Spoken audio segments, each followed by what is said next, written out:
राधे कृष्ण गोपाला भज राधे कृष्ण गोपाला भजो राधे कृष्ण गोपाला भज राधे कृष्ण गोपाला।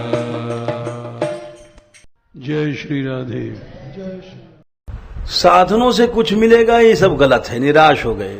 जो मिलेगा राधिका रानी के चरण रज से मिलेगा, उनके आश्रय से मिलेगा। साधन का आश्रय नहीं करना चाहिए, साधन तो करना चाहिए। साधन का अहम भी नहीं करना चाहिए।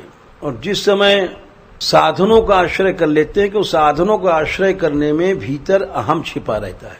साधन है तो साधक होगा, साधन कौन करेगा? साधक करेगा।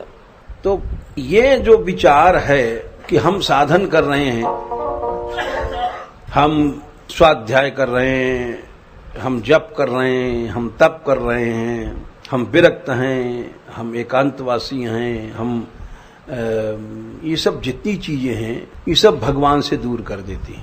इसकी अनुभूति नहीं होनी चाहिए।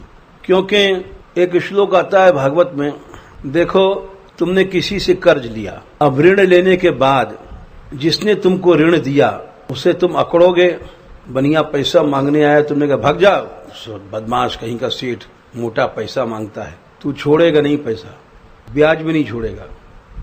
अगर छोड़ेगा तो दया के कारण छोड़ेगा। मान लो बहुत गरीब हो, दशा तुम्हारी है, तो वो तुम्हारे ऋण को माफ कर सकता हो सकता है उसके अंदर दया हो।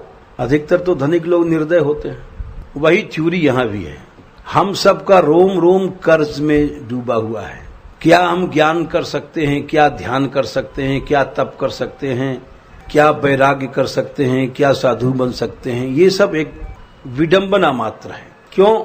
देवर्षि भूताप्त नृणाम पितृणाम न किंकरो नायम नृणी च राजन। कितना ऋण है जरा सोचिए आप अपने ऊपर। देवताओं के ऋण है, हर इंद्रिय के देवता बैठे हुए हैं, इंद्रियों को शक्ति दे रहे हैं, हर देवता के ऋण है हमारे ऊपर।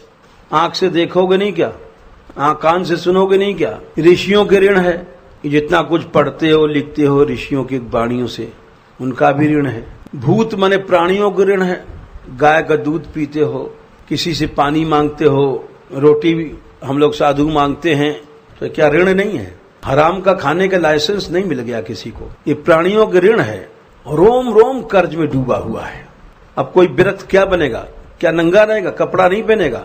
ऋण चुकने का एक ही रास्ता है, दूसरा रास्ता न था न होगा। श्री जी की शरण में चले जाओ। कृपा करो राधा रानी कृपा करो।